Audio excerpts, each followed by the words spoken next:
মাধ্যমিক পরীক্ষা তো প্রায় চলেই এলো আর ইতিহাস নিয়ে টেনশন বাড়ছে। ভাবছেন এই শেষ মুহূর্তে এত বড় সিলেবাস কিভাবে সামলাবেন? একদম চিন্তা করবেন না। চলুন আজ আমরা এমন একটা 15 দিনের মাস্টার প্ল্যান দেখে নিই, যেটা ঠিকঠাক ফলো করলে ইতিহাসে 90% নম্বরও তোলা সম্ভব। মাত্র 15 দিনে 90%? কথাটা শুনেই কেমন অবিশ্বাস্য লাগছে, তাই না? মনে হচ্ছে যেখানে সারা বছর ধরে সিলেবাস শেষ হয়নি, সেখানে এটা আবার হয় নাকি? কিন্তু প্রশ্নটা হলো, এটা কি আসলেই সম্ভব? হ্যাঁ, এটা একদমই সম্ভব। কারণ আসল ম্যাজিকটা কিন্তু দিনরাত এক করে পড়াশোনা করার মধ্যে নেই, বরং স্মার্ট স্ট্র্যাটেজি বা সঠিক কৌশলের মধ্যে লুকিয়ে আছে। আর আজ আমরা সেই কৌশলটাই এক এক করে জেনে নেব। তাহলে 90% নম্বরের লক্ষ্যে পৌঁছানোর জন্য আমাদের মূল কৌশলটা কি হবে? দেখুন, এর জন্য সবার আগে পরীক্ষার নম্বর বিভাজনটা বুঝতে হবে, আর তারপর সেই অনুযায়ী প্রস্তুতি নিতে হবে। আচ্ছা, একবার খেয়াল করে দেখুন তো, মোট নম্বরের মধ্যে কিন্তু 36 নম্বরই আসছে বিভাগ ক আর খ থেকে। মানে এই এমসিকিউ আর ছোট প্রশ্নগুলোই হলো 90% নম্বর পাওয়ার আসল ভিত। এখানে একটা নম্বরও ছাড়া যাবে না। আর এই 36 নম্বর যদি নিশ্চিত হয়ে যায়, তাহলে দেখবেন বড় প্রশ্নের চাপটা এমনিতেই অর্ধেক কমে গেছে। তাহলে কৌশলটা কি? দেখুন, এখন আর পুরো বই পাতা ধুয়ে মুখস্থ করার সময় নেই। এটা হলো স্মার্টলি কাজ করার সময়। মানে যে অধ্যায়গুলো থেকে প্রশ্ন আসার সম্ভাবনা সবথেকে বেশি, সেগুলোকে টার্গেট করতে হবে। চলুন সেই হাই স্কোরিং জায়গাগুলো এবার চিনে নেওয়া যাক। তো কোন অধ্যায়গুলোকে নম্বরের খনি বলা যায়? কোন টপিকগুলো পড়লে বড় প্রশ্ন কমন পাওয়ার সম্ভাবনা প্রায় নিশ্চিত? এবার আমাদের ফোকাস থাকবে সেসব উচ্চ ফলনশীল ক্ষেত্রগুলোতে।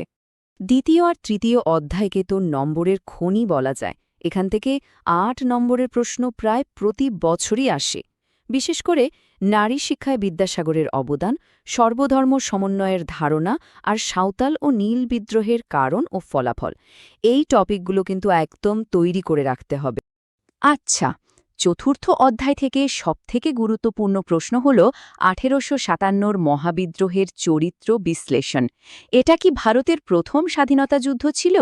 এর পাশাপাশি ভারতসভা, আনন্দমঠ আর গগনেন্দ্রনাথ ঠাকুরের ব্যঙ্গচিত্র কিভাবে জাতীয়তাবাদ জাগিয়ে তুলেছিল, সেটাও কিন্তু খুব গুরুত্বপূর্ণ। এবার আসি পঞ্চম অধ্যায়ে। এখান থেকে বিজ্ঞান শিক্ষার প্রসারে আইএসিএস আর বেঙ্গল টেকনিক্যাল ইনস্টিটিউটের ভূমিকাটা ভালো করে দেখতে হবে। আর হ্যাঁ, রবীন্দ্রনাথ ঠাকুরের শান্তিনিকেতনের শিক্ষাভাবনা, এটা কিন্তু 4 বা 8 নম্বরের জন্য খুবই সম্ভাব্য একটা প্রশ্ন। ষষ্ঠ আর সপ্তম অধ্যায়ে কিন্তু মূলত 4 নম্বরের প্রশ্নের জন্য খুব গুরুত্বপূর্ণ। এখান থেকে একা আন্দোলন বা বারদৌলি সত্যাগ্রহের মতো কৃষক আন্দোলনগুলো, নারী বিপ্লবী হিসেবে প্রীতিলতা ওয়াদ্দেদার বা কল্পনা দত্তের ভূমিকা, আর দলিত অধিকার নিয়ে গান্ধী আম্বেদকর বিতর্ক, এই টপিকগুলো ভালোভাবে পড়ে রাখতে হবে। আর প্রথম ও অষ্টম অধ্যায় তুলনামূলকভাবে বেশ সহজ। এখান থেকে মূলত 2 আর 4 নম্বরে প্রশ্ন আসে। যেমন ধরুন, নতুন সামাজিক ইতিহাস কি, অথবা দেশীয় রাজ্য হিসেবে জুনাগড় বা হায়দ্রাবাদ কিভাবে ভারতের সঙ্গে যুক্ত হল। এই বিষয়গুলো কিন্তু খুব তাড়াতাড়ি রিভিশন দেওয়া সম্ভব। আচ্ছা, কোন টপিকগুলো পড়তে হবে তা তো জানা গেল, কিন্তু এই সব কিছু 15 দিনে শেষ হবে কিভাবে? এর জন্য দরকার একটা নিখুঁত রুটিন বা কর্মপরিকল্পনা। চলুন আমাদের সেই অ্যাকশন প্ল্যানটা এবার দেখে নেওয়া যাক। এবার দেখে নিন আমাদের 15 দিনের অব্যর্থ গেম প্ল্যানটা। প্রথম 5 দিন আমরা সবচেয়ে গুরুত্বপূর্ণ অধ্যায়গুলো মানে 2, 3, 4 আর 5 শেষ করব। পরের 3 দিনে বাকি অধ্যায়গুলো শেষ করব। তারপরের 4 দিন ধরে শুধু টেস্ট পেপার সমাধান আর ম্যাপ পয়েন্টিং প্র্যাকটিস। আর শেষ 3 দিন ওটা থাকবে শুধুমাত্র ফাইনাল রিভিশনের জন্য। সুতরাং প্ল্যান মেনে চললে সবকিছুই কিন্তু সম্ভব। শুধু পড়লেই তো হবে না, পরীক্ষার খাতায় নম্বরটাও তুলতে হবে, তাই না? চলুন এবার এমন কিছু টিপস দেখে নিই যা একটা ভালো উত্তরকে দারুণ বানিয়ে তুলতে পারে আর কিছু নিশ্চিত নম্বরও এনে দিতে পারে। এই 4 নম্বরকে বলা যেতে পারে ইতিহাসের সবথেকে সহজে পাওয়া নম্বর। কি বলুন তো? Map pointing. একটুখানি অনুশীলন করলেই এই 4 নম্বর একদম পকেটে চলে আসবে, যা অন্যদের থেকে অনেকটাই এগিয়ে দেবে। ম্যাপের জন্য কিন্তু সব জায়গা দেখার দরকার নেই, শুধু এই কয়েকটা জায়গা ভালো করে প্র্যাকটিস করলেই কমন পাওয়ার সম্ভাবনা অনেক বেশি।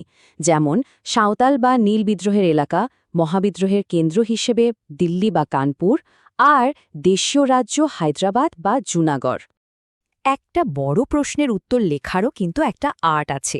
সব সময় একটা স্পষ্ট ভূমিকা দিয়ে শুরু করতে হবে, তারপর পয়েন্ট ব্যবহার করে উত্তরটা সাজাতে হবে, আর শেষে একটা ভালো উপসংহার টানতে হবে। আর যদি সম্ভব হয় কোনো ঐতিহাসিকের উক্তি যোগ করলে তো উত্তরের মান অনেক বেড়ে যায়। আর সবশেষে একটা ছোট্ট কিন্তু খুব জরুরি কথা, পরিষ্কার হাতের লেখা আর খাতায় ঠিকঠাক মার্জিন রাখা কিন্তু পরীক্ষকের মনে একটা খুব ভালো প্রভাব ফেলে। মনে রাখবেন, উপস্থাপনা যত ভালো হবে, নম্বর পাওয়ার সম্ভাবনাও ততটাই বাড়বে। তাহলে পুরো আলোচনা সারমর্ম এটাই দাঁড়ালো, শুধু দিনরাত এক করে পড়লেই হবে না, কোন জিনিসটা পড়তে হবে এবং কিভাবে পড়তে হবে সেই কৌশলটা জানাটাই সবচেয়ে জরুরি। চলুন শেষ করার আগে একবার মূল বিষয়গুলো ঝালিয়ে নিই। প্রথমত, ৩৬ নম্বরে ছোট প্রশ্ন একদম নিশ্চিত করা।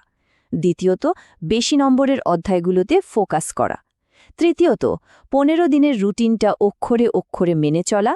আর সবশেষে উত্তর লেখা আর ম্যাপ পয়েন্টিং নিখুঁত করা। এখন আসল প্রশ্ন হল, এই ১৫ দিনের চ্যালেঞ্জটা কি নেওয়া যাবে?